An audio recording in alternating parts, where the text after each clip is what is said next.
Evening, guys. Welcome to Football Brownie. Welcome to the Cardiff City Show. Hope you're well, keeping safe, keeping each other safe, and spreading the love during this pandemic because we all need a little bit of loving, Mark. We all need a little bit of loving, my friend. And before we go any further, check our ticket bar below. Please like, share, most importantly, subscribe to Football Brownie. Memberships are live as well. So if for a price of a pint, become a member. Football with Brownie on Facebook page, Twitter handle, Instagram, whatever you want to do.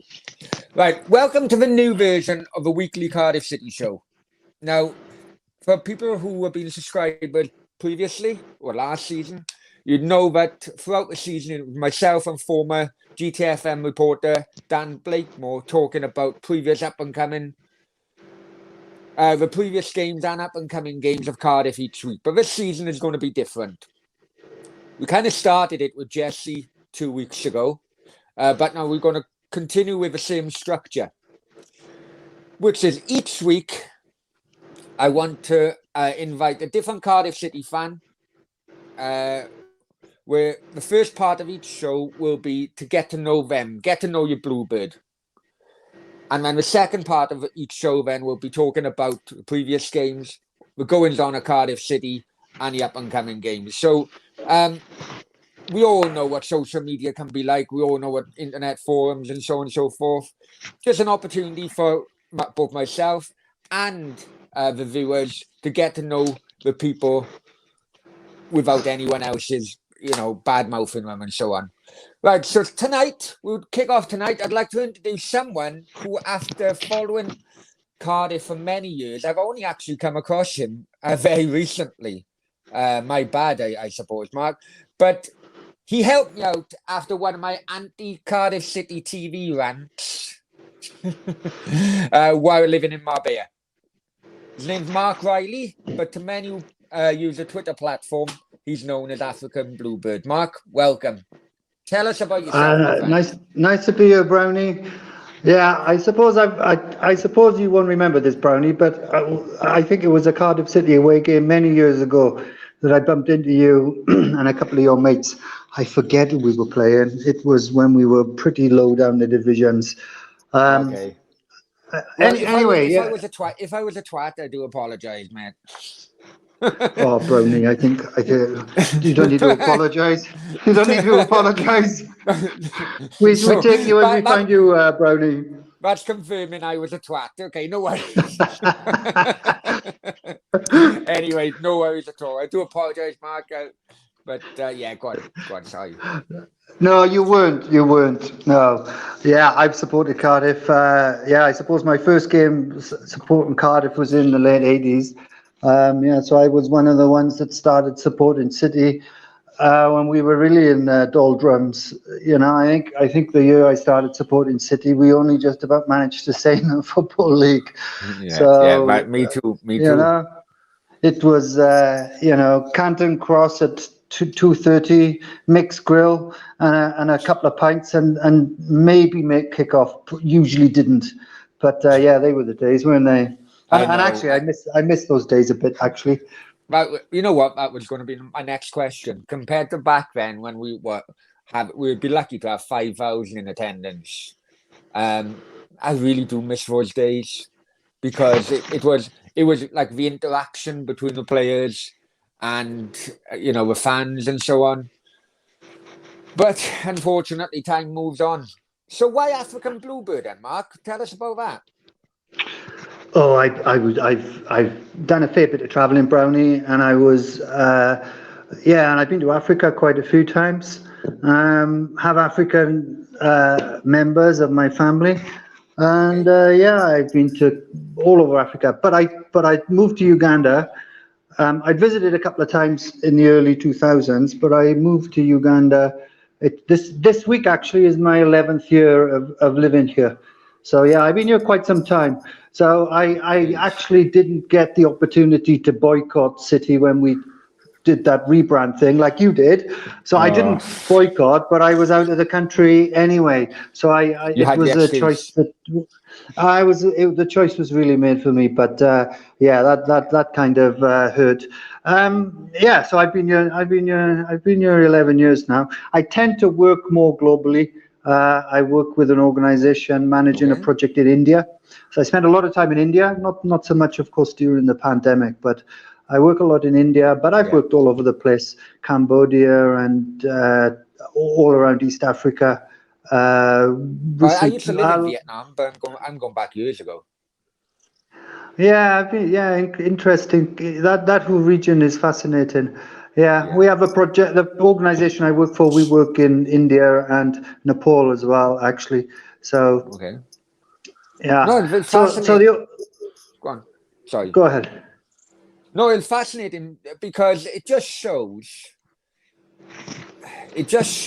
the reach of Cardiff City nowadays. Even though you've been following them all your life, when you go to places far away, it's very easy to switch off, I suppose, because you want to integrate with what the locals do, the friends you've created do. But obviously, because you've helped me out on Cardiff City TV, issues, you still keep in contact with the club very, very closely.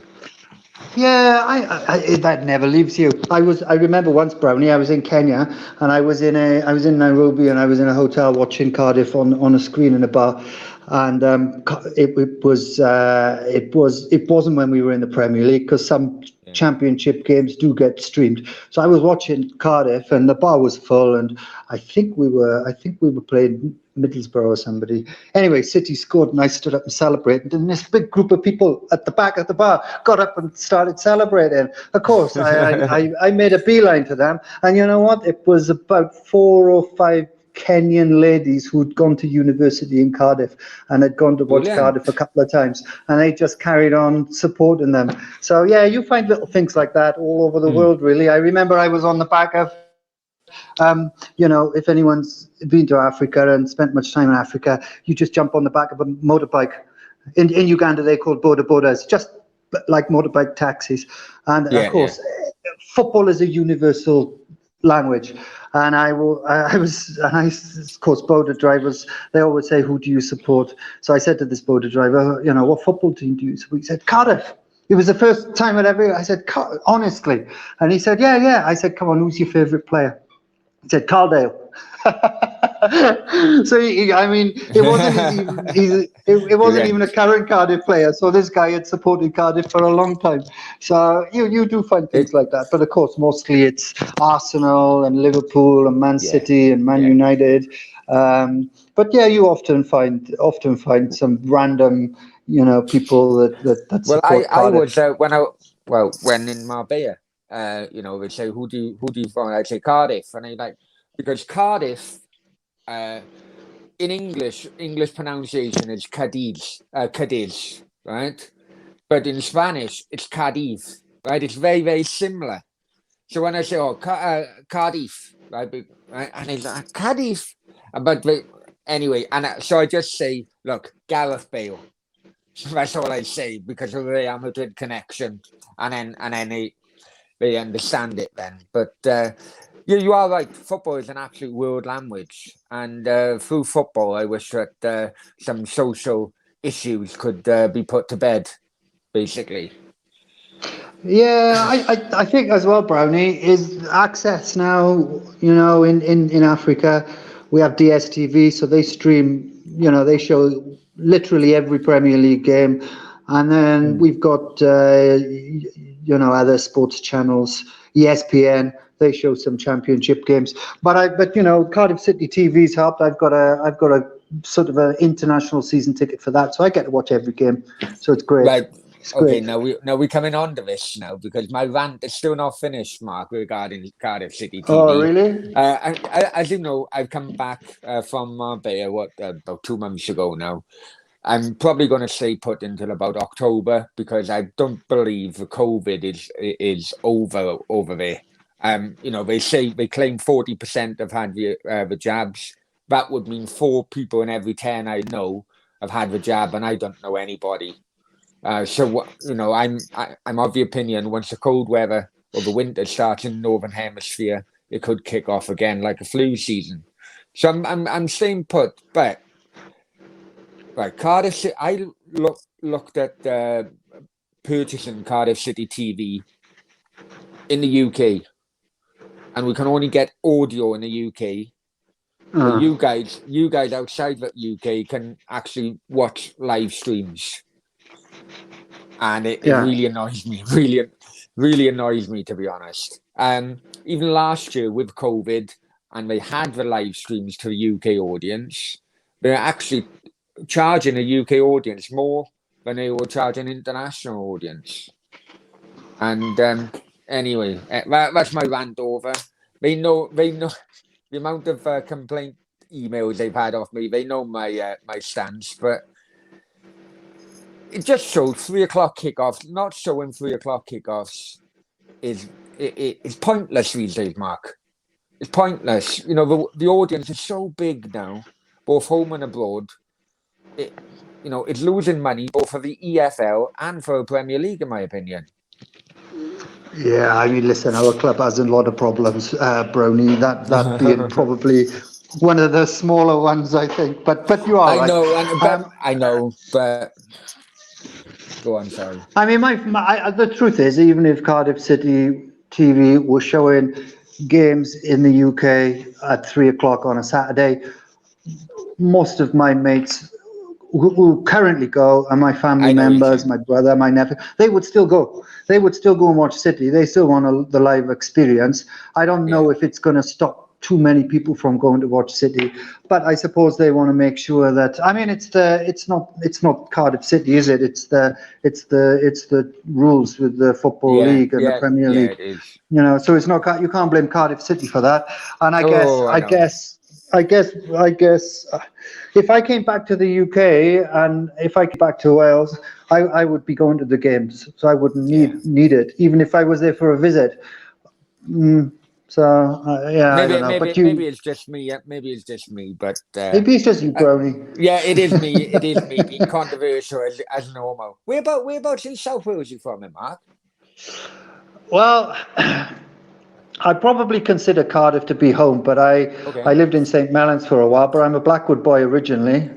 Oh, right, okay. No, well, I brought up in Merthyr, and then lived in Penarth then before I went to Marbella. But it just shows, back in our day, Mark, it just shows just how strong the support in the valleys Cardiff City actually had, and during Vincent Tan's early years, they allowed Swansea, with their academies and everything, to get a good grip in the valleys, and in my opinion, Cardiff basically turned a blind eye and watched their rivals get a younger generation of football fans in the valley areas. And it's shocking, in my opinion. I don't know. I've been a Blackwood boy. I don't know if you would agree. Growing up in Blackwood, my godparents used to own a pub. Just this is many years ago. This is in the 60s, and they used to tell me that on a Saturday, the trains going down used to just be full of City fans that would pile into their pub, get on the trains, go down, and even though the train stopped, I think in the 70s, and they closed the lines, they've reopened them now anyway, from Ebervale down to Cardiff, but the thing is that growing up, City, when I was a kid, City were crap. I mean, they were really crap. In the 80s, they were rubbish. But still, you would never find a Swansea supporter in Blackwood. Never. Ever. No. But you would, of course, find the Liverpool fans, and you'd get Man United fans, and other teams. But Cardiff was still predominantly quite well supported. But now you do see Swansea tops in some valley towns, which traditionally were always bluebird places, which is a shocker, really. I know. I go in a supermarket and I pass someone wearing a Swansea top, and I'm getting an allergic reaction. Do you know what I mean? But right. So we go at the 80s.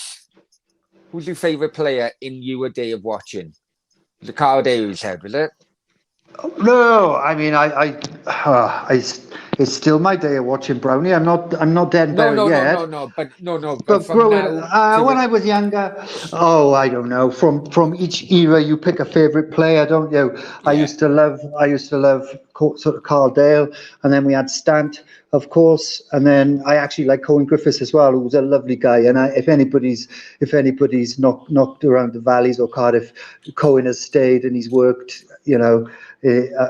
People will know Cohen Griffiths, lovely guy. And yeah, and then when we sort of moved up, when we shifted up a few gears after we had Clemo. Sort of, I caught the back end of the Clemo when then Rick Wright took over, and then we had, Rick Wright kind of injected the club with a little bit of ambition, but not too much money. And then, of course, we started shifting up when Sam Aman took over, and all of those owners had Ridsdale, and now yeah. Vincent Tan. All of the owners have had issues. I can't say that I've loved any of Oh the no. owners, Yeah. but during the period you always pick out players. So then there was Stant, and then of course we shifted up a couple of gears, and then we had Leo Fortune West, who I thought was a terrific player for us, and then you had sort of the local boys like Scott Young, and then we moved into the era of Kavanagh. And then Peter Thorne, of course, Robert Earnshaw.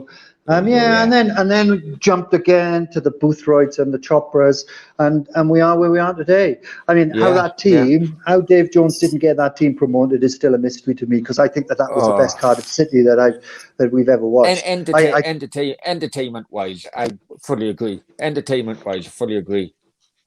He Um, just couldn't get any consistency, really. yeah. We could look Well, world we beaters. got We could found look a out. Premier League side, and then awful. Yeah. Well, we got found out. In my opinion, we got found out. Swansea found us out every single game because they'd always play. Okay, I know we're going to these days over different formations, but basically we would play. Dave Jones would play a 4-4-2, and then Swansea were the first ones to find us out in a league because they would always do a 4-5-1. So that extra man in the middle of the park made a hell of a difference against the likes of McPhail and the bloody passion around it. And it's a shame, entertainment wise. I fully agree. I don't think I've ever felt as But bad as I even did though coming from our Blackpool's playoff. terrible, terrible. Well, we were a little bit unlucky with Bothroyd's injury, when who was a terrific player for us, and always a bluebird. Even now, he's always a bluebird. But I do think that even though Dave Jones had us playing entertaining football, I never liked him as a manager. I always thought he was a bit, Oh no, and you know. as a person as He was well. a miserable, and knowing people at the club at the time, he wasn't a nice guy to be around. He wasn't, No. a team player really, and he treated some of the players terribly. Remember what he did to Adam Yeah. Matthews, Andy Campbell? No, no, no. I don't think you. I think manage. I don't think that he was right for us. There was even talk on Um. the message board the other day. Would we have him back to? And I was like, no, no chance. No. No. He. Well, I used to live in Penarth Marina, so and I lived there for 14 years, I think, which would take into the Dave Jones era of being a Cardiff City manager. I used to bump into him a lot in Custom House, after Oh games or yeah, maybe on a Sunday. And as a person, I found him very rude and very selfish, if I'm honest with you. And yeah. the selfish aspect of it. Now, listen, we all know the claims of what all went on, and yes, it can change people's mindsets. I have no issue on that. I understand that, but the selfish aspect of it, I kept that to myself until he became the director of football at Bury, and we all know what happened at Bury. You know, Yeah, and yeah, he got found out then big time, didn't he? Really? yeah, yeah, yeah. Yeah. So F- go on, sorry. Funny enough, though, Brownie. Funny enough, I think the one thing you talk about Dave Jones when he was director of football at Bury. I think the one thing that Cardiff City have missed over the last 10 years plus, because we've had owners who didn't understand football. I mean, Vincent Tan, we've got to give him credit for pouring a lot of money into the club, rebrand aside.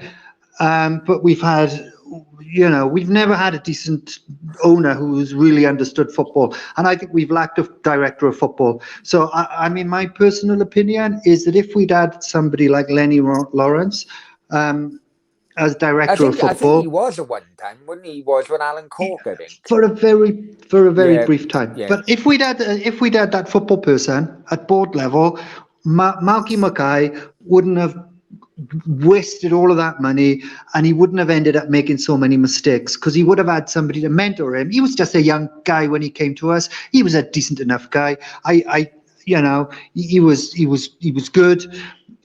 He was stupid and immature, and I think if somebody'd been mentoring him, he wouldn't have got away with that. In that aspect of a director of football, though, I completely agree with what you're saying. However, you know damn well that I'm going to disagree with you slightly on here. Hopefully, because I've worked within football for a small period in time, right? However, during my personal viewpoint, because of that experience, is that every footballer is a mercenary. Fans think that footballers love their club. They don't, as long as it's right. But also as well, the opinion that experience has given me, and I know I'm going to tar every director of football with the same brush here, but I really found when it comes to director of football, there's a lot of corruption that goes on. E.g., the director of football will only deal with a certain agent. I wonder why that would be. Would only sign certain players. I wonder why that would be. It's open to a lot of corruption because the director of football, at the end of the day, he's not playing with his own money. He's playing with the club's money. And as a result, you look at Arsenal when they signed Pepe. They signed him for 72 million, right? And very shortly after, the then director of football was sacked with financial wrongdoings because of that transfer. And I think that is rife in football these days simply because you have directors of football looking after themselves. I think you're right, but I think managers can be like that as well. And maybe if Cardiff had a chairman and if Cardiff had an owner who knew about football, certainly under Vincent Tan, if we'd had a chairman who really understood football, then we wouldn't need a director of football, perhaps.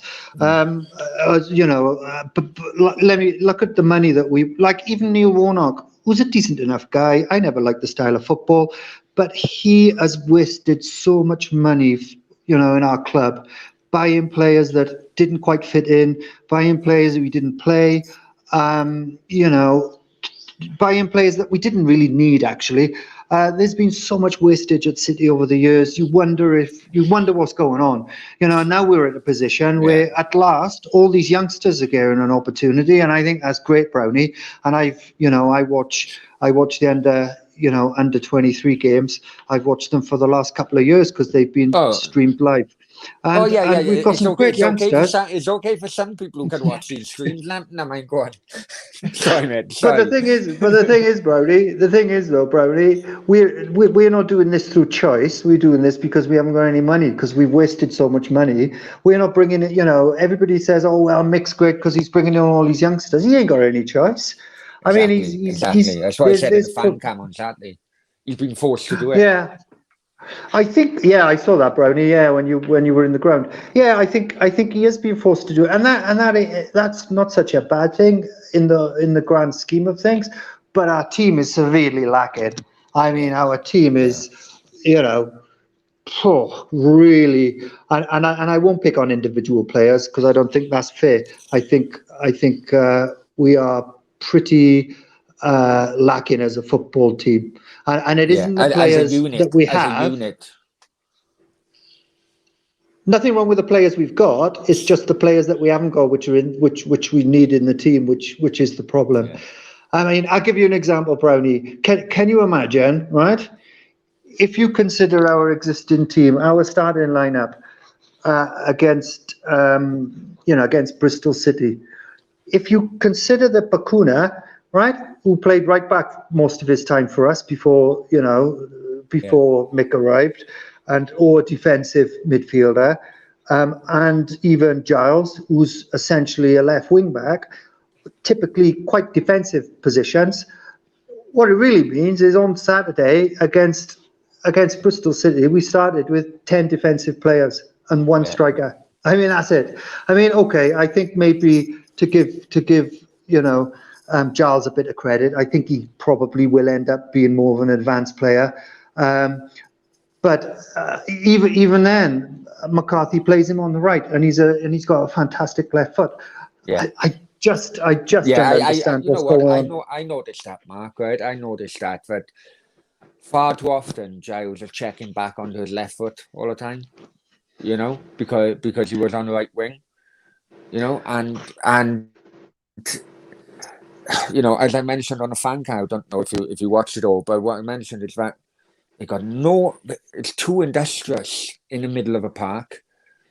Listen, I as people and as a fan, you like Morrison. He seems a good guy, good character within the thing, right? And same can be said with Flint. But I literally was shocked at how easy Flint was beaten on the floor a few times on Saturday, and it was proper worrying. I know we've had a few days now to take it all in, but it surely, even if they're non-football fans, I mean, I looked earlier on, Mehmet Dalman has been at the club 9 years. Now, if you're watching, Tan has been owner of a club, 12, 13 years, or whatever it is. Now, even if you've only watched football 12, 13 years or 9 years, surely you'd have a proper good understanding of it by now. Yeah, actually, Brownie, it makes it even worse, doesn't it? The fact that we can concede such easy goals, like we did on Saturday, when you have 10 defensive players, then that ain't working. Like, even if you set yourself up to defend, but you concede very sloppy goals, then your 10 defensive players ain't working. So as much as we criticize the fact that we are not very good going forward and creating chances from open play, we ain't that good at the back either. But listen, it's early in the season. Let's just see what happens. Obviously, we haven't got any money to buy any players or to spend decent money on wages. We've got rid of 13 players in this transfer window. Possibly Smithies. Smithies is going to go to Sheffield United. I heard that about 2 weeks ago, to be honest. Someone gave me the heads up on it 2 weeks ago. And I'll be completely honest with you, Mark. I don't know if you would agree with me on this. I've always thought that I've just had a message come through, Mark, and you're not going to like this, mate. Sky Sports are now reporting that Wolves are now talking to Kiefer Moore. Right. Actually, Brownie, let me tell you something about the transfer window. It's funny that we are chatting tonight when it's the transfer window. It is. I know. I think the transfer window is a little bit unfair, actually. I think that there should be, my personal opinion is that we should have a transfer window which ends tonight, which is mainly for permanent transfers, but we should probably have maybe 4 or 5 days of loan transfers. Well, it used to be like that, didn't it? The loan market was about 3 weeks after. But you can blame Arsene Wenger for that, because while he took his role in UEFA, he came up with a bright idea of basically narrowing down the transfer window period, because he didn't like the idea of teams starting with a squad and players, a couple of weeks later, players leaving that squad for whatever reason, It's really unfair now, Brownie, for smaller clubs because like Cardiff, imagine we lose Kiefer Moore now and we haven't got time to get a replacement in. Nothing we can do. We can't even get a loan in. Also, it's not fair. It's not fair on players. Imagine now you're a player at a club. You may be number one or number two in the pecking order. You're going to get plenty of games. Your club has just gone and bought another player in front of you. So you were basically bounced to the reserves. You can't you ain't got time to go and get a loan move. So I think it's really unfair. So Kiefer may very well go to Wolves. But you know what, Mark? Right? Listen, I would not name the people I've had the info off, but that was the very reason why James Collins was signed. There's no way James Collins would have, from scoring all them goals at Luton, he would have come to Cardiff as a bench warmer. There's no way. Cardiff City knew about this weeks, if not now months ago, that this was going to happen. Maybe not Wolves, definitely Burnley, because Burnley had a bid rejected early on in a window. They knew, and look, this is probably the only window left to cash in on Kiefer Moore. I get it. I just don't want to cash in on pennies because of his age. He's 29. He's turned 29 now, right? Yeah, so they knew. That's why they brought Collins in. Honestly, if City get a decent price for Kiefer Moore, and realistically, it's got to be sort of 12 million plus. That would be a decent price for me. I'm hearing, honest to God, I am hearing that the actual price is right. I heard this last week on a weekend, right? Or before the weekend, Thursday, I think. The actual price is 5.5 million plus add-ons, which will then take it to 7 million. Now, one of those add-ons is going to be if they survive in the Premier League. Whether they got Kiefer Moore or not, I think Wolves are going to freaking struggle. Yeah, I mean that's just not good enough, is it? I mean the thing is, I have no problem with players leaving, and he's only been with us a season. It's not as if he's a legend or anything. I think he's an excellent player. I think he'll be a loss to us, but but for that money, it's not worth it. We should keep hold of him. I think the club are in such dire straits financially, though. I don't think that they can. I think that I think the club would drive into any club that would have Kiefer Moore. I agree. I'm not saying I agree with that. I just think that that's the situation that the club's in. Will we get a replacement in? Mark, probably not. Yeah. At the end of the day, and I keep on saying this, Mark, we were around when, towards the end of Sam Amani era, Peter Ridsdale era, where the threat of having no club at all was there and very real. So if it means selling Kiefer Moore to ensure that the safety of the club or company, I got no problem at all on that. I actually have no problem. I don't want to go down that avenue again. But it really has to. The so-called transfer committee really needs to take a good look at itself, because they've made some howlers, haven't they? They've made some howlers of players coming in and players leaving as well. It's interesting, Brownie. Which leads me on to Lee Tomlin. Yeah, right? I noticed Anis had a bit of a spat with Tomlin today. I spoke to Anis today, and I hope he doesn't mind me, letting everyone know about our conversation. Right? Basically, Anis didn't know that he responded until unnamed people told him, bang, bang, bang, I've seen his report, I've seen his response, right? Now, due to my marriage breakup, I had mental health issues. Those mental health issues, my family will tell you, and my close friends, those mental health issues resulted in me putting at least 6 stone, if not 7 stone on, very, very quickly, basically because I felt worthless. Now, Lee Tomlin is known, right? I'm just going to say he's known to have mental health issues.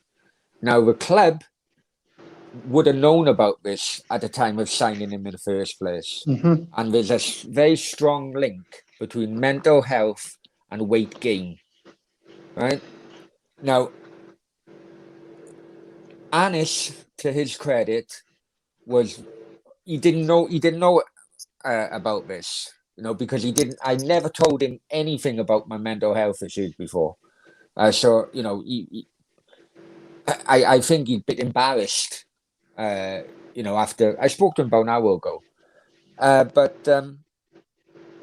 But I really do think that people need to, especially in this day and age, people need to understand mental health more before they go in on the likes of Lee Tomlin, because the club would have known his mental health before signing him, and those issues have arose again, and all of a sudden, it's allowing people who have got more bloody all A's for absent leaving school. They've got no education. It was just going in on him on social media, and I think it's unfair, if I'm honest with you, Mark.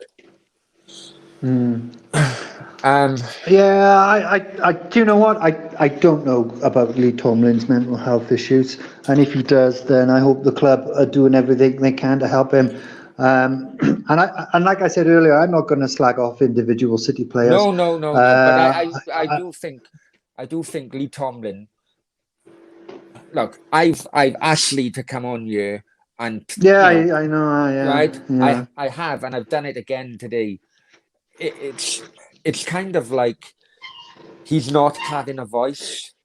And don't get me wrong, the way he's wording some of his tweets today, I thought, that's Not very bloody sensible. overstep. Yeah, it's overstepping a mark. Yeah. Don't get me wrong, but Yeah. it's also kind of like he's not having the opportunity to respond to some of his criticisms. Oh, you can You tell know, that he's very frustrated, and yeah, whether that's just what he's going through, whether he's struggling to get back to any kind of fitness, or whether he's not feeling very loved by the club, I don't know. From a personal perspective, I hope that he gets looked after and manages to sort himself out, regardless of yeah, what happens to Cardiff City, because that's more important. Really, he's got to look after himself and his family. exactly. But and that's why I'll never go in on players ever, because I don't think it's fair, because we don't know what's going on behind the scenes, do we? I mean, even when Chopra was having difficulties at Cardiff and some fans were going after him, yeah, he's had an addiction issue. It wasn't, it's not his fault. And the same could be true of Lee and what Lee's going through. So I hope the club sort it out, and I hope even Mick McCarthy, because he kind of had a dig at Mick Yeah, McCarthy today. But I hope Mick maybe recognises that Lee's a bit frustrated. And actually, Lee may be right, because what the criticism is that the manager didn't know that Lee wasn't coming in to train. And yeah, of course, Tomlin's message to Anis is, "Hang on, I've told the doctors. They are the ones who are supposed to be reporting to the manager." Now, Lee could be right. We don't know. We don't know what the club protocol is, whether the doctors have to report to the manager, or whether as a player you've got to report to the doctor and the manager. I don't know. And the truth is, neither do you, neither do yeah. Anis know about the protocol. So Going I on think that we point, just got to park it. I completely agree. I completely agree. But going on that point as well, I've been the last year or two, I've been addicted to some of these all or nothing kind of documentaries. At Sunderland, in my opinion, Sunderland one was the best one. But anyway,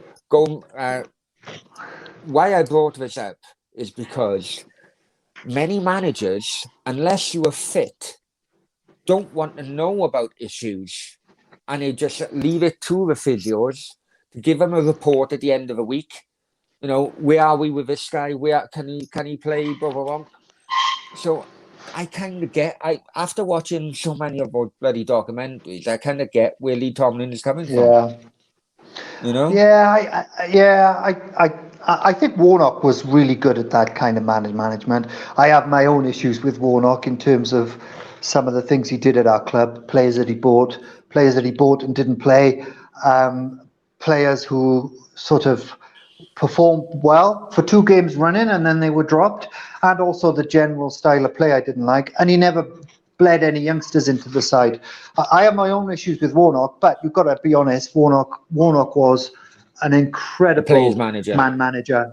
Oh, Yeah. unbelievable, Yeah, unbelievable. agreed. But also, I think at Cardiff, I think the current group of players are incredibly likable. I really like a lot of the players, and I think a lot of credit, you said earlier, Brownie, should go to Sean Morrison. I think Yeah. he's probably one of the best captains we've ever had, because he's managed that group of players, the comings and goings, through some tragedies, and I think he's done an amazing job. I know. Promotions, demotions, players passing away, ex-players passing away, and he's managed that team incredibly well. It's not the players' fault that we are pretty awful football inside. 9 goals we've I know. scored in the league this season, eight with the head, one on goal. I think maybe a couple from open play, but not many. I mean, and that isn't the players' fault. I just don't think that the systems helps them. Go following on from that comment. You're absolutely right. When I did call out Flint and Morrison over a weekend, you know what? I ended those fan cams and I was like, I wish I didn't, but I had to because I was reflecting on what I just watched. But it was like, oh, jeez. I was like, otherwise, I'd just be lying to myself. They had bad games. They did have It. bad games, and to be honest, that was the first time they had a bad game this season, apart from the Brighton game, which I think we all expected we were going to lose that anyway.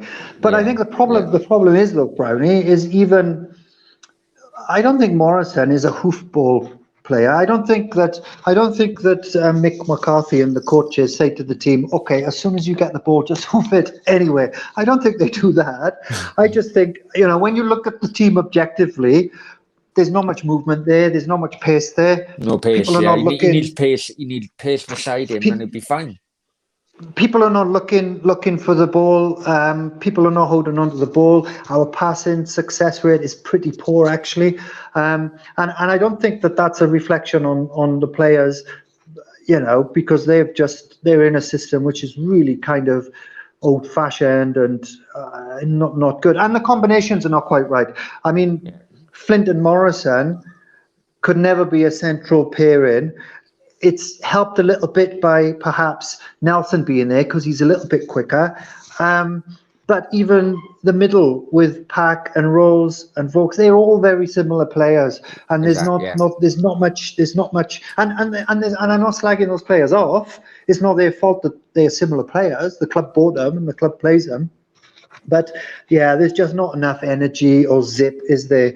Or Well, you look at. When McCarthy came in, and we had that fantastic run of unbeaten games.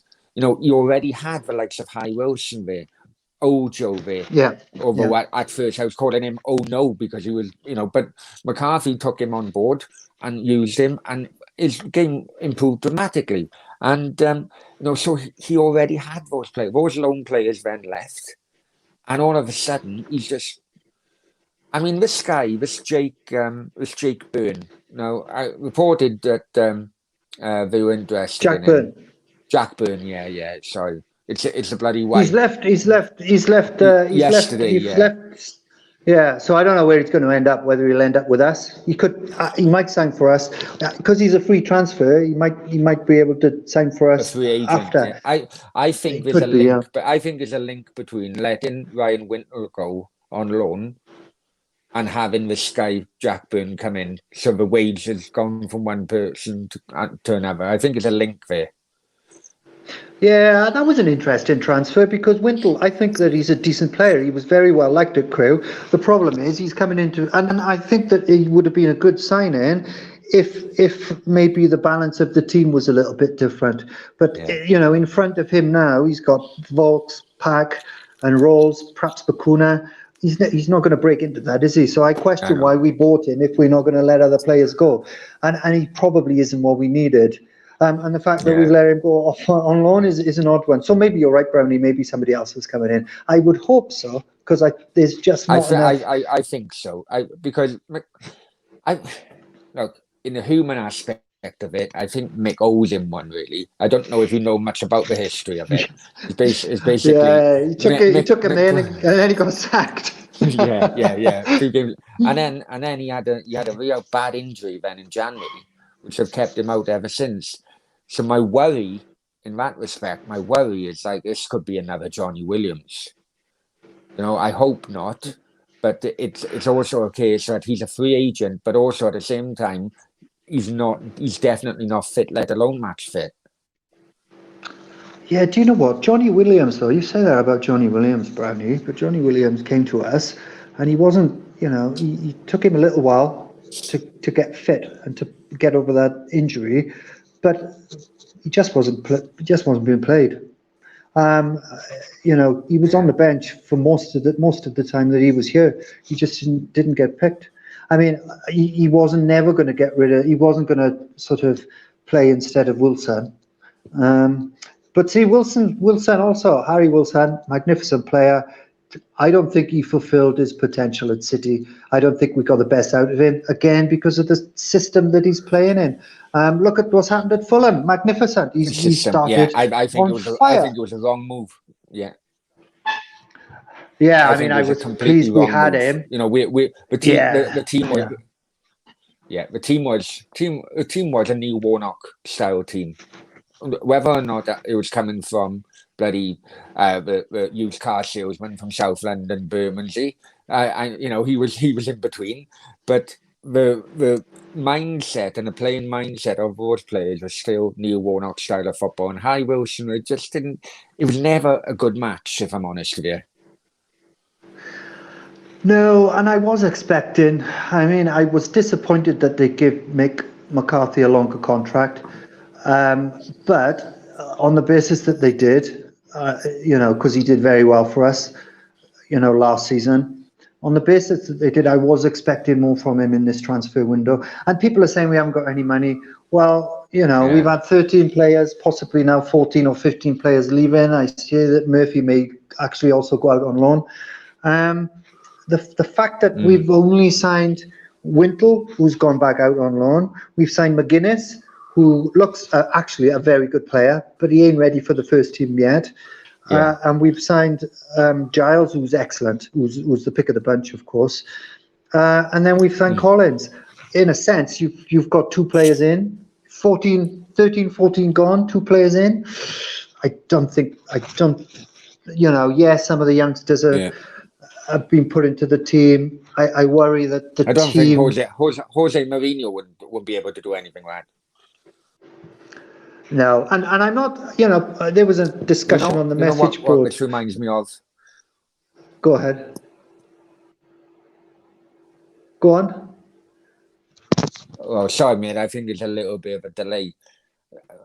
No, what this reminds me of is the fire sale on the Salmon. Yeah. Okay, Mark, I don't know if you follow the Welsh national team, but it's a farce. It's a farce that's happening at the moment. It's a ridiculous friendly game to be having. Yeah. Well, I'm on about Belarus thing as well. With Russia, bloody how can that happen? It's nuts. I honestly, obviously we had obviously being in the Euros is great, but Page, as far as I'm concerned, in terms of the management of the team, I don't think he's good enough, quite frankly, Brownie. Yeah. I mean, we went to the Euros, we did all right. I think we could have done better. I think he stuck with players in a formation, which I didn't think was working sometimes. Didn't use subs very well. But you're right about some of the other stuff, and I do agree with Page on the recent developments. Yeah. But you know what? listen, I'm a cynic. Mark, if you watch any of my videos, I'm always cynical about anything because I always think there's a hidden agenda somewhere, right? Now, if what has happened to Wales, now let's, just in case people who don't know about this, yesterday, 3 Welsh footballers were denied entry into Russia. Okay. Today, 2 have had COVID, including Kiefer Moore, and won't be able to play. Now, forget about COVID. That can happen to anybody. I get that, right? Although, I did think about this earlier on. It's a bit convenient that he's been linked to Wolves today, and on a day in which he pulls out of Wales because he's had COVID. But never mind. That's just me being a cynic. Let's go back to the 3 who have been refused at this moment in time into Russia. Now the UEFA have moved this game into Russia, 4 hours flight from Belarus, right? So no good for Belarus either. And it's supposed to be a neutral game.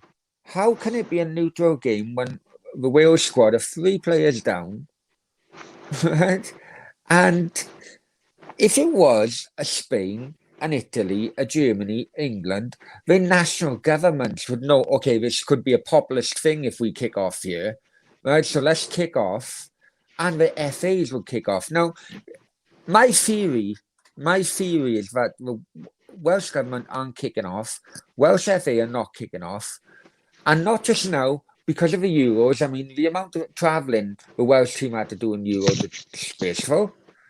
I just think they want to roll over every time UEFA fuck them over, simply because they just thinking of a future possibility of either having a Super Cup or a bloody Champions League final in Cardiff again. And you know what? If that is the case, then they are penalising football fans who follow Wales home and away. The whole Euros, the travelling that Wales had to do in the Euros was disgraceful, where Scotland and England essentially had home games. It was like a home tournament for them. It was nuts. That was disgraceful. But denying these 3 players entry, I think that there's something more sinister going on. I got to be honest. I think it's nuts. Yeah. I think it's really, really bad. I understand about the COVID thing, although the cool Kiefer Moore thing, he's just recovered from COVID, and now he's been told to self-isolate because he's been in contact with somebody with COVID. I mean, it just doesn't sound right to me. And on the same day when Wolves are allowed to talk to him. He's not going to pass. Do you have a COVID test as a part of your medical? No, of course not. But I mean, he'll pass his medical, won't he? But I think it's I think UEFA and there's definitely hidden agendas. Yeah. There was in the Euros, and there's definitely hidden agendas when a team like Wales, can't even get their players to play, and they move in games at the last minute. It's nuts. And the FAW, they've always been pretty weak, to be honest. They have. Brownie, yeah, I agree. Haven't they? They've never really, wanted to. There's been lots of incidents over the years where I thought Wales have been screwed a bit. No, I've never wanted politics on a show, and you know what? Having lived in Spain and been in politics myself, I got a bone to pick with you about that. You were a UKIP person. Hang on, there's a reason for that. Hang on. There is a reason for that. Hang on. But as I'm getting older, especially when I was in council, no matter who you vote for, unfortunately, the people who actually make the decisions are not elected officials. They're just officials of the organisation, like the council officials and so on and so forth. But UKIP, Brownie, you could have chosen somebody better than UKIP. Right, hang on. Bloody hell. Hang on. We've got what happened, right? What happened? I got elected as an independent, and we were in control of a council, and I'm an adopted child, adopted from birth, and both my parents were smokers, or still are smokers, really. And Your adopted they were, parents. yeah, my adopted parents are smokers. So there was a ruling going through, not just Merthyr Council, but many councils, which said, look, smokers can't adopt, right, kids. Now, being an adopted child myself, I just wanted to be loved from an early age, no matter whether they were straight, gay, smokers, non-smokers, you know. Uh, Basically, in my opinion, if you told smoking adopted parents that sorry, you can't smoke around a child, you'd have to go out. You're taking away their personal responsibility, right? And I know there was a foster house, because like Home and Away, the old Home and Away, you had Pippa, and so many foster kids were going through over the years. There was foster parents in Merthyr who, over the years, I'd say around about 10, 15 years, they may have fostered up to 30 or 40 kids, right? Give them some love, give them a home. But because they were smokers, that was the end of it. They couldn't foster anymore, right? And to me, that was nonsensical. So when it went through, I went to the party meeting a couple of days before the council meeting, and I said, "Look, I'm the only adopted child here who was adopted by smokers. You give me parents who are smokers, adopted parents who are smokers, rather than a bloody care home any day of the week." And Of course. at the same time, the numbers of kids going into care homes were rising rapidly. This kind of ruling would just multiply those numbers of kids. So I went to them and I said, "You put this through, I'm pulling away." Because I knew they only in control of the council by maybe one or two. I said, if this goes through, I'm pulling away. They told me, no, okay, we'll look into it, we'll delay it, and then we'll look into it further, blah, blah, blah. 2 days later, the full council meeting happened. They didn't tell me. It went through. And I thought, you know what, you done that behind my back, you bastards. I'm pulling away. It then went into the media, and you kept going in contact with me. I didn't want to be on my own. I was too inexperienced a council member to have My cat no. has just Yeah, no decided to worries. join us. No, I was too inexperienced a council member to go it alone. And you kept maybe I was like Harry Kane of the transfer market. I took them on a word and not bloody. Basically, what they told me is that if I worked with them, went on board with them, then within 4 years I'd become a European MP. And you know what? I didn't have that in writing. So I went with them, but I only went with them because no one else would back me up after making such a stance. Okay, Brownie, two things you mentioned there. Firstly, politics. We should stay away from it. I'm a raving But we're lefty. drinking, I'm we're a drinking. Yes, I'm a raving lefty. I hate the Tories. I think they've destroyed the social fabric of our society. I'm not a Labour supporter either, by the way. And people like Farage and his UKIP and all of that, I think they've done tremendous damage to our country. But something that you mentioned, Brownie, about children going into care homes, you've actually done a full circle and come back to the work that I do. And that is helping countries, and we can talk a little bit about the UK as well, Yeah. but helping countries develop policies and develop social welfare programs so that children don't get put into institutions. Because the one thing that we agreed on in that last conversation is children shouldn't be institutionalized. So a lot of the work that I do, Brownie, is helping governments, helping projects, helping programs to keep children out of institutions. Because, and you've alluded to it, children who go into institution, and in other countries they're called orphanages, they do really badly. orphanages don't protect kids, they harm them. They detach them from society, detach them from having parents, they detach them from a lot of things. In fact, Brownie, here's some research for you, right? Every 3 months, a child spends in an institution, they lose 1 month linear growth. So you're right to say that it's better for these kids to be in foster families. And I didn't know about the smoking thing, which is ridiculous. If there's a foster carer who wants to go outside and have a cigarette, why should that exclude them from looking after a child? That's nuts. So I agree with you on that. So so a lot of the work that I do, Brownie, is well, good on you. Good on you, Mark. Good on you. Against institutional care. Like another statistic that shocks a lot of people is about 85 to 90% of kids in orphanages are not orphans in any shape or form. They have at least one living parent, and all of them will have community and family members that could care for them. And orphanages have become a very lazy and money-making way of having kids.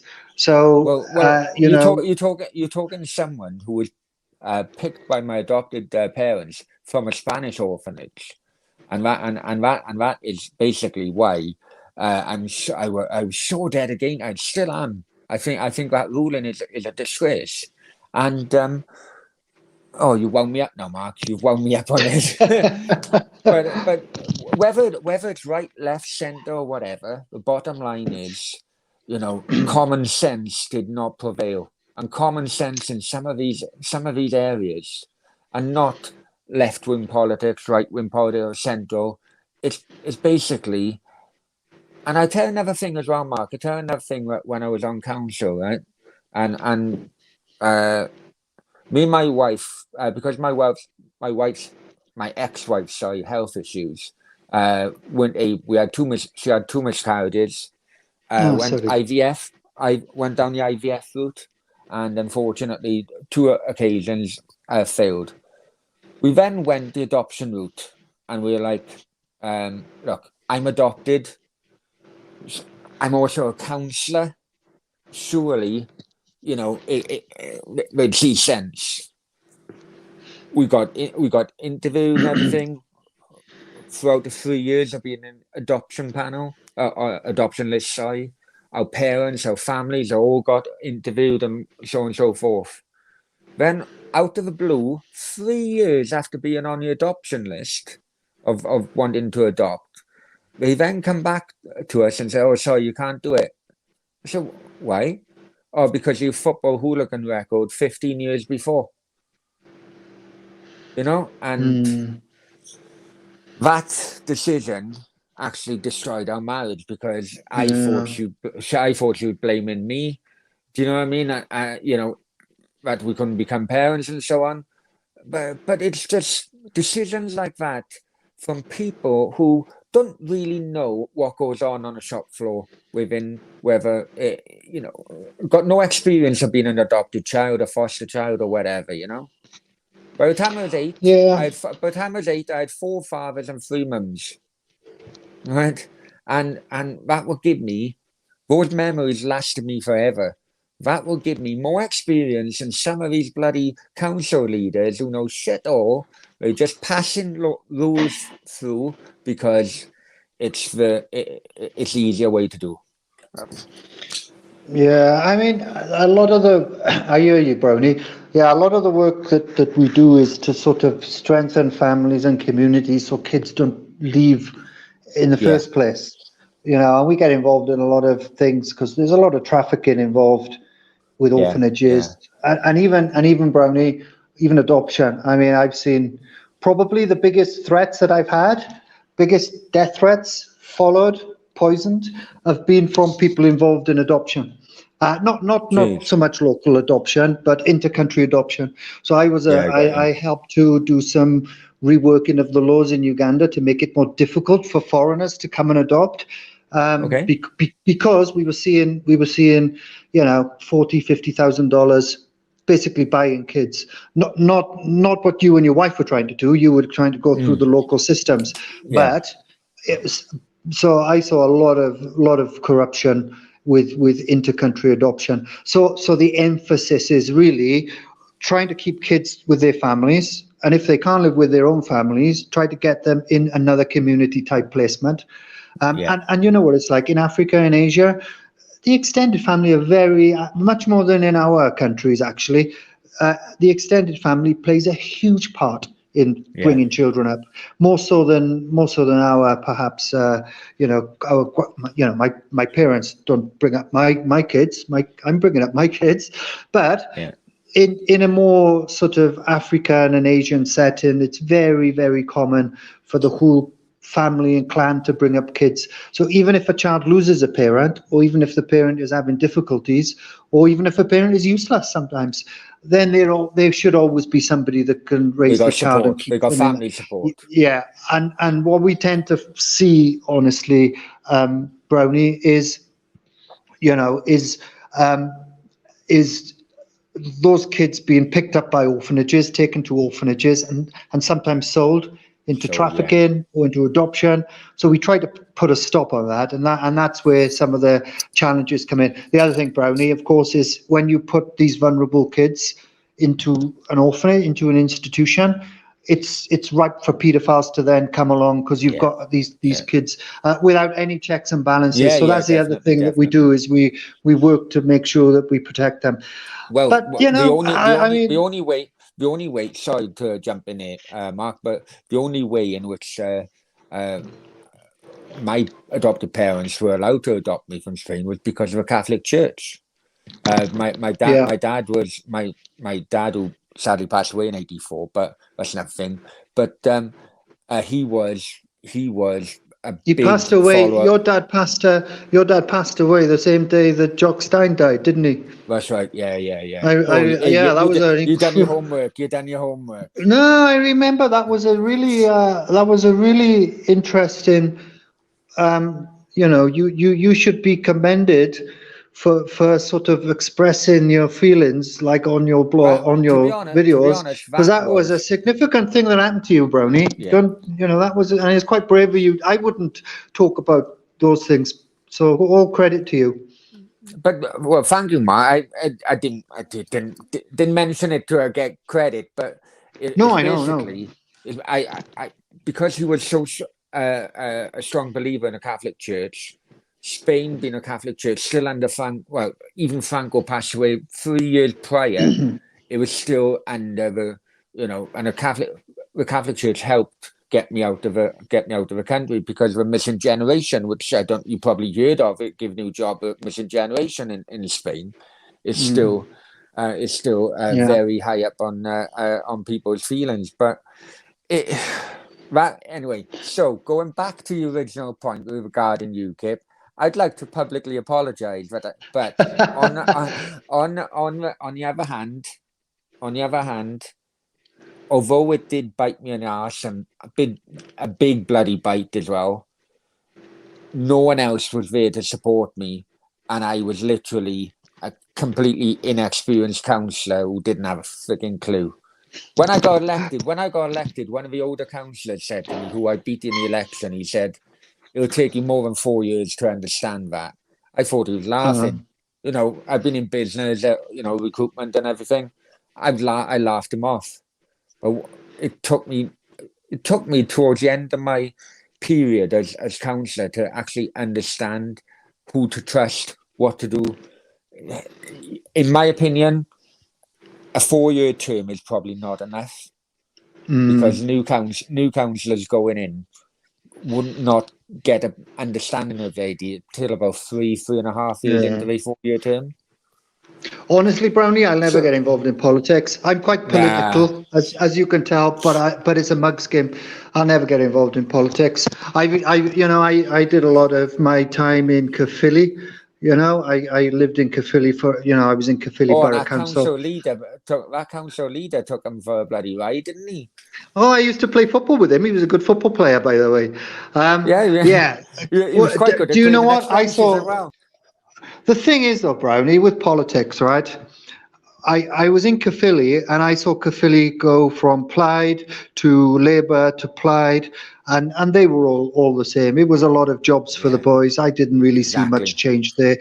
So I and even though I maybe my natural disposition is to be left and is to believe in sort of working classes and more socialist policies. Um, Honestly, Labour have completely messed up the valleys. They've completely Yeah, lost their heartland because they've lost that connection and they've just become a part of the political machine. And I yeah, think that's why a lot of people went for Brexit. It's why a lot of people went for the Farages, which I think was a mistake, but I understood why they did it. I don't agree with it, but I think that Labour really let us down in the valleys for sure. I mean, Cardiff is different. I mean, my two brothers live in Cardiff. It's a more progressive, affluent city, isn't it? yeah. The Where I city council has issues, but still. where I come from, you see, because I well, off and on, probably over 20 years, for my sins, over 20 years in recruitment. And throughout the mid zeros, um, I was seeing the influx of good working Polish people. Let's get that right. Good working Polish people coming in and doing jobs because they were willing, because they were packing a house up, maybe tender a house, and so they were willing to take it on a lower wage compared to a family father wanting to provide. That's where I found I was a bit very, But then again, it's a bit hypocritical of me because when I went to Australia traveling, I was doing the same thing. You know, Uh, but Brownie, politics aside, do you think now though, Brownie, you've had that experience, you're kind of flipping between Spain and Merthyr. Your YouTube thing, I mean, it seems to have taken on a bit of a life of its own over the last couple of months and maybe year. You feel like this is something that you should be doing now, Brownie? Because I I'd was love it. I'd interested. love it. Yeah, because I think you got a fairly good range of views. Like of course, all of our views and all of our things we're all influenced by what's happened to us. But I was on the message board the other day, and people have said, "Oh, football with Brownie, what do you think?" I think generally people like it. People did mention the UKIP thing, so that's why I brought it up. And you've set the record straight. So great. No, nobody has to talk about it again. No, So, but no. I think this is. I think Cardiff City. I don't think that we've been as good as other clubs of getting on social media and having those fans' voices. And I think that you and a few of the others fill that gap really, because I think we've been pretty crap at it, quite frankly, as Yeah. fans. Uh, maybe we're just too busy doing other things. I don't know. I mean, well, thank you for that compliment. It basically I Oh, I mean, didn't think it was a compliment. well, no, it's I'm joking. No, I'm joking. like I'm joking. I didn't mean if it comes across to many people, I really don't mean it as if I'm chasing a niche market because you are right. Uh, previously, previous YouTube Cardiff City channels have been dog shite, and but I didn't want it to be a solely Cardiff City channel. That's the thing. And although I started my YouTube channel. I went to like Madrid, watching Madrid and Gibraltar and so on and so forth. I didn't really take it on board properly and focus on it until COVID. Because I'm telling you, Yeah, Mark, yeah, yeah, I'm yeah. not kidding you. Like people will laugh at me when I say this, but the Spanish shutdown during COVID was fucking brutal. It was, Yeah, and that's why, yeah. as a 43-year-old man who has good friends and so far at the moment ex-girlfriend, probably girlfriend in 2 weeks time or whatever, but Oh, I've this left is a loved YouTube ones, and exclusive. no, but I've left loved ones, whether friends or partners, in Spain because it proper fucked me up mentally. That it's 2 years, first 3 months we couldn't go 50 yards from our home. If we were uh one person per household would go to the shop. So if you're a single mother, whether the kid is 6 months old or 3 years old, that kid would have to be in the house on its own. You talk about corruption with football. during those 3 months, I've never seen such a corrupt police force than the Nationals in Spain, and it scares the shit out of me for going back. 2 years I haven't been able to come back, visit friends or my parents, Yeah, yeah. uh, and and it's like YouTube. YouTube was kind of a release for at least I could talk to people, whether it be football, whether it be anything, and that's basically how it all kicked off. Do you know what I mean? And yeah, I'm glad the No, way it's it's good. going. No, I think it's good. I think it's good, Brownie. I think people enjoy the banter that you have with Daya and a couple of the others. I think Oh, it's, the thing is, I know he's a West Ham fan, but he lived in Cardiff and had his business in Cardiff for a long time. But I think people need that kind of connection, and I think it's good for City fans to see, all different City fans from around the world and their views and what they yeah, do, and I think it's yeah, I good. agree. I don't think we've done enough of it. Maybe the one thing that COVID has taught us is that we need to be a bit more connected. Yeah, Actually, absolutely agree. for With me, both. that's sure. This Yeah, before COVID, I would have never come on here and spoke to you. I was just in my little bubble. yeah. Well, before Saturday, you know yourself and many people watching us. I didn't go to. It was the first time I went to Cardiff City Stadium for 10 years, watching Cardiff. I did go to Wales, but that different. And I'd be honest with you, I was proper apprehensive. I was excited, but at the same time, I was proper apprehensive because I thought to myself, look, in the past, I have slagged off Mick McCarthy. That's where me and Graham Kavanagh had a bit of a ding dong, I remember. right Yeah. before and and people.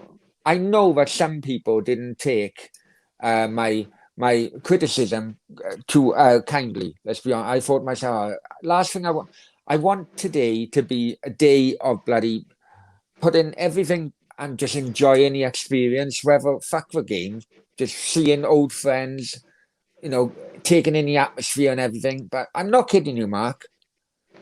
The amount of bloody love shown, the amount of people asking me, shake your hands, have photos, so on and so forth. I felt like bloody someone walking down a red carpet at one point, and it just shows you never know who's watching you. I was told that. Yeah. You know, The thing is about City fans, we are an odd bunch. We're quite a diverse mix, right? And I know you don't sometimes find that from the message boards. Like I go onto the two exactly. message boards. I go onto Anis's message board and I go onto Michael Morris's message board. Um, Michael's message board. Uh, I think I'm like politics and outside of football talk. I get on great. Not so much on Anis's board. It tends to I'm be banned. not I'm my. banned. Listen, listen. I tried to. Me, Day, and Anis tried to buy me for football club years ago, right? I I know. remember. I know both of them, but I tell you what, sometimes they both can do my fucking head in. At this moment in time, I'm Well, banned. I'm banned from Anis's board. no, I'm not banned from there, but I don't tend to talk about politics. There's certainly more on the right than I certainly am. But in terms of football chat, I think it's great. There's some really Yeah, interesting football banter and some football chat, and they are the two prominent message boards. But if you look at the two message boards, it's easy to get sucked into thinking this is the demographic of Cardiff City fans. And the truth is, it's yeah. not. You get into the I know. ground and you go to the pubs before the game and you go and have a pint at half time and you're in and around Cardiff. We have a very, very diverse fan base. Very nice. I think. That's what they say about elections, mate, isn't it? I know I don't want to bring it back to politics, but that's what they say about elections because it's like kind of like polls were done on certain like Twitter platforms or Facebook platforms or whatever before the election, and then because it's just an echo chamber. It's just an echo chamber, and it doesn't kind of reflect the views of everybody, just a small minority who shouts the loudest on social media, really. Yeah, no, I think you're right. I think you're right, and things like this is good. I think Brownie because it opens it up a little bit, doesn't it? It puts a human Yeah, face. The other thing is with social media is it's like Twitter's just a certain amount of characters, a message board. You know, when you're texting or you're writing, sometimes people can lose the tone a little bit. They might Yeah, not know the yeah, tone that I you're agree. writing it. So there's a lot of misunderstanding. So I think the whole verbal dialogue and video dialogue, I think is pretty healthy, Brownie. So good for you for Well, keeping with it. Because I know well, you know, it's your free time. You're not making much money from it. What no. €100 a month? I mean, you're If not going I'm to lucky, retire on if that, are I'm you, lucky, Brownie? no, if I'm lucky. But it's a hobby more than anything. But it's now seems to becoming a full-time job. If I'm honest with you, I'm doing more hours on this, you know, setting things So up. You know, yeah. I'm doing more hours on this than I am my other work easily. So let me ask you, Brownie. Would now that you're going to be, in South Wales for a little while, are you going to go to the games? I enjoyed Saturday. I really did. Away games, Like, have you forgiven the club for the rebrand? no, no, no, no, no, no. You know, I'm not kidding you, Mark, right? I really, I really do like that away shirt. I like a home shirt as well. You know, as a Yeah. top, I really like them, but I can't buy any merchandise with that, with, which would go to tan. But I hate that badge. That badge is chav. I hate the It's still Cardiff not good. badge. No, Yeah, no, it's I still not really like don't. the old one. You Yeah. know, and yeah. How about yourself? When are you back? I don't know. Uganda's on the red list, so I can't get back at the Okay. moment. I've got to go into quarantine for 10 days, 2.5 grand in a hotel room. Oh, Wi-Fi not working, crappy food, nowhere to do your laundry, can't go out for exercise. Nah, so I'm not going to do that. So well, if Uganda get if off you the red list, I'm going to come back for sure. but if you went via another country for a week or so, Yeah, that's what I might have to do, and I'll make that decision probably next month. I and might and and fly to and the Netherlands. if a home office are watching, I'm just joking, but I was just joking. If a home office are watching, that's all. No, you can if legitimately do that. You can if I flew to the Netherlands and stayed there for a couple of weeks and then flew to the UK, that's fine. Because on your Okay, card you say where have you been in the last 10 days or 14 days, and I got you. legitimately. But the truth is it's a bloody cheek of the UK government to put Uganda on the red list when actually the UK should be. All last year the UK let this run amok and still expected not to be on red lists. But anyway, that's Yeah. besides the point. And well, right before we finish off, what are you drinking, Mark? What are you drinking? Oh, good point. This is a local beer, Right. a craft beer, right? Okay. It's called Benange. It's a new beer and it's a craft Yeah. beer. Just some Ugandan set this up, but it's very, very nice. It's a bit like, I think it's a bit like proper ales that we get in the UK. A Okay. bit like the Reverend James, or maybe a pint of. Or there's a couple of brands actually. This one's the amber Right. one. This is So more like a pint of. basically, you're Oh, admitting you got absolutely pissed on a show tonight. Okay, no worries. oh, Brownie, Well, I we tell have you to what, get pissed to speak listen, to you. We can't. Nobody can I speak to you know, unless I they know, get pissed, Brownie. I know. I can't understand myself unless I'm pissed. But but listen, if I send over a couple of quid, any chance you can send them back? I'd like to sample them if that's all right. Listen, if I travel before the end of the year, I will bring some Ugandan delicacies with me, including a few beers, Brownie, and Oh, I will good man. definitely let you buy me a pint. Whoa, whoa, whoa! Hang on now, hang on now. The contract negotiated had nothing to do with pints being bought. Come on, listen, it's too late. The contract's been I know. signed. It's a transfer window. That's it. No worries. Listen, Mark, many thanks, mate. Much appreciated. No worries, mate. No I'm worries. just Let's gonna, do it I'm again going. sometime. Oh, I'd love to, mate, love to. Do you watch any local football?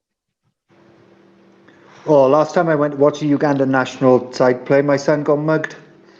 Oh, right, okay. You know, a Now, do you friendly know what? I crowd, then, played for yeah, a a bit. friendly Yeah, crowd. you know what? You know what? I knocked around playing football in the Gwent leagues for many a year, Brownie. So when I moved to Uganda, I was determined to play football, and I started to play. Didn't enjoy it, and the reason I didn't enjoy it wasn't anything to do with the football. It was just that I'd been playing with the same bunch of boys from the time I was 16. So for 20 odd years, I played with the same lads. We'd gone through deaths together, marriages together, births, divorces, and the banter. Yeah. I miss that. That's the truth. So yeah, I still have a kick around. Good man. I don't watch local football. It's not that good. I mean, my friends, my Ugandan friends, if my Ugandan friends watch this, they will take the piss out of me. But it isn't very good. That's the truth. Fair enough. And even though we complain about the way that City play at the moment, it's still a billion times better. No way. Hey, listen, watching local football. on that, Mark, cheers, my friend. Cheers, I mean, fella. many thanks. Many thanks. Yeah, Take care. speak soon. Thanks, Brownie. Take care. Cheers, Bye-bye. fella.